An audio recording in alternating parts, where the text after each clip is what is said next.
Olá, seja bem-vindo mais uma vez à Escola de Aprofundamento Doutrinal, essa plataforma digital da comunidade Raízes de Espiritualidade Católica, na qual a gente tem a oportunidade de refletir sobre os dados da nossa fé cristã, algo extremamente importante para a nossa vida.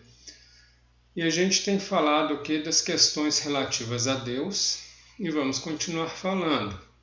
Estávamos falando da questão da liberdade em Deus e a gente vê que uma coisa puxa a outra. Se Deus é liberdade, então em Deus existe graça. Por quê? Porque a graça nós vimos que é algo totalmente gratuito. A graça é de graça. A graça não é uma comercialização. A graça não é uma relação de troca. Portanto, Deus é pura graça. Foi pela graça que ele se encarnou e veio habitar entre nós. Mas o homem muitas vezes não entende essa relação graciosa de Deus para consigo. Deus é pura graça para o homem e o homem quer se relacionar com ele numa relação de troca, porque entre si os homens se relacionam na base da troca.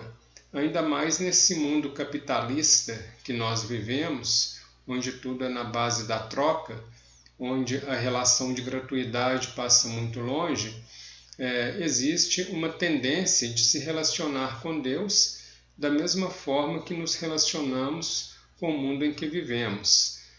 Bem antes do capitalismo, também no mundo feudalismo, as relações entre os seres humanos eram uma relação de troca, mas de troca de mercadorias.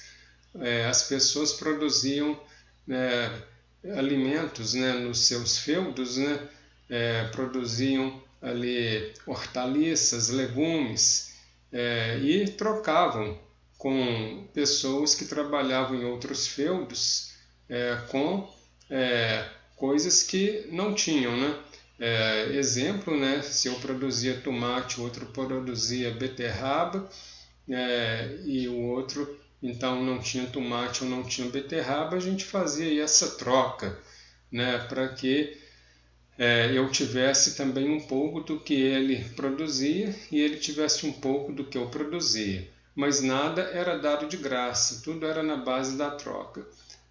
Como a relação humana é uma relação comercial, é muito fácil a gente estender para Deus também uma relação comercial. Daí tantas promessas, As pessoas fazem promessas para alcançar graças. Eu vou prometer fazer alguma coisa, e muitas vezes algo absurdo, para alcançar uma graça de Deus. Quando, na verdade, lá no Evangelho, isso nunca é ensinado. Lá no Evangelho, Jesus diz o contrário. Ele diz: pedi e recebereis, buscai e achareis, batei e abrir-se-vos-á. Jesus diz apenas: pedi e recebereis. Se vós, que sois maus, sabeis dar coisas boas aos vossos filhos, quanto mais o Pai que está no céu, que é amor puro, que é bondade pura e plena. Bem, Deus, então, ele deixa aí os sinais da sua graça. Os sinais da sua graça estão espalhados pelo mundo inteiro. O seu amor é um sinal da sua graça. Nós vemos ali na passagem do filho pródigo um exemplo muito clássico disso.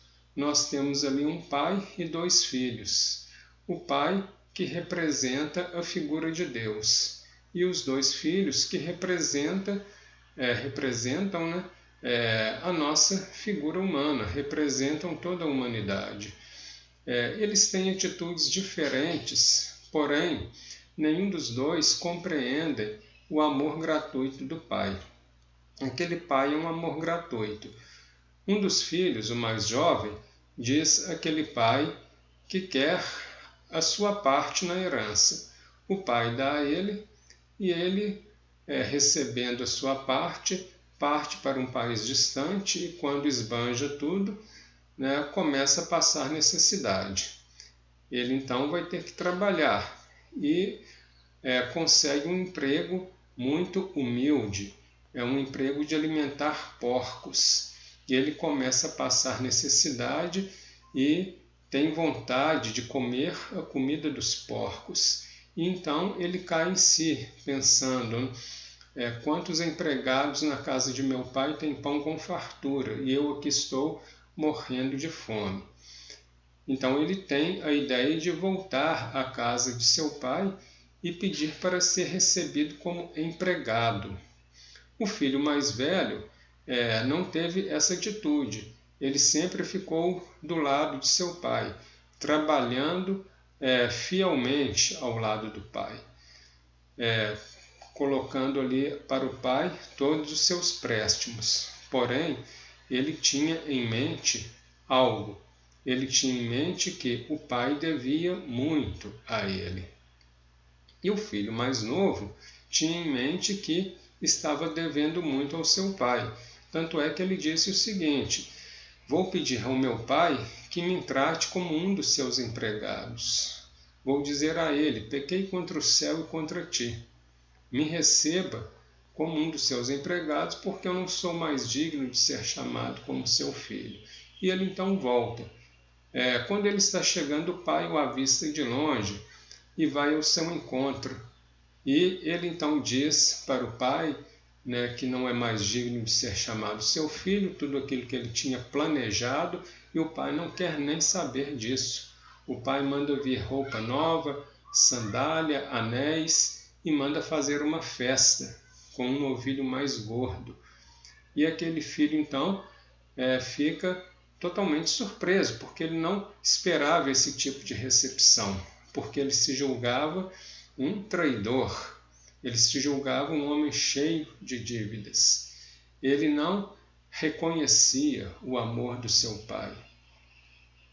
O seu irmão, por outro lado, que se julgava o filho totalmente correto, o impecável, quando fica sabendo do que está acontecendo, fica com raiva, e não quer entrar em casa. O pai vai lá fora conversar com ele e ele então diz para o pai: eu sempre te fui fiel, eu sempre obedeci às suas ordens, eu nunca fiz nada de errado, eu não sou como meu irmão. Ou seja, eu sou muito melhor do que meu irmão. E você nunca me deu uma festa, você nunca me deu um cabrito para eu festejar com os meus amigos. Ou seja, aquele filho se julgava cheio de créditos com seu pai, enquanto o outro se julgava cheio de dívidas com o pai. O seu irmão mais velho se julgava cheio de créditos com o pai. E nenhum dos dois entendia a relação graciosa do amor. O pai, na verdade, era um amor incondicional. Ele não estava se preocupando com dívidas e nem com créditos. Ele estava se preocupando unicamente com o amor. E era assim que ele tratava seus filhos. Então ele diz para o mais velho: você é fiel, está sempre ao meu lado, e tudo que é meu é seu. Mas olha só a situação do seu irmão. Ele estava morto e tornou a viver, estava perdido e foi encontrado. Então nós temos que nos alegrar com isso. E então, aquele pai, ele deixa claro que ele não está preocupado com relações de cobrança. Ele não está preocupado com mesquinhez. Ele não está preocupado com o toma lá, dá cá, com o dente por dente, olho por olho, que é aquela antiga lei do talião, uma lei muito perversa, uma lei muito pesada. Ele está preocupado com o amor e com a misericórdia. Então isso é o sinal da graça. Deus, sendo um ser totalmente livre, ele também é um ser totalmente gracioso. Então, o sinal da graça de Deus está no mundo, porque ele é um ser totalmente livre. E se ele é totalmente livre, nós podemos captar o sinal da graça de Deus em tudo aquilo que acontece em nossa vida. Mas, muitas vezes, nós estamos aí como esses dois irmãos, né? Ora, achando que estamos cheios de dívidas com Deus, e ora, achando que Deus é que está cheio de dívidas conosco. E se nós nos comportarmos dessa forma, nós jamais perceberemos o sinal da graça de Deus em nossa vida. E se nós não percebermos o sinal da graça de Deus em nossa vida, aí sim a nossa vida será uma vida muito pesada. E não é isso que Deus quer para nós. Ele não nos criou para sermos pessoas que encaram a vida como um peso, mas como uma graça e como uma plenitude. Isso é o sinal da graça e da liberdade de Deus, e que Ele nos chama a compartilhar com Ele. Se você gostou dessa nossa explicação de hoje, dê um like aí para a gente. Na próxima semana, nós vamos continuar falando dos sinais da graça de Deus no mundo. Muito obrigado pela sua companhia e até a semana que vem.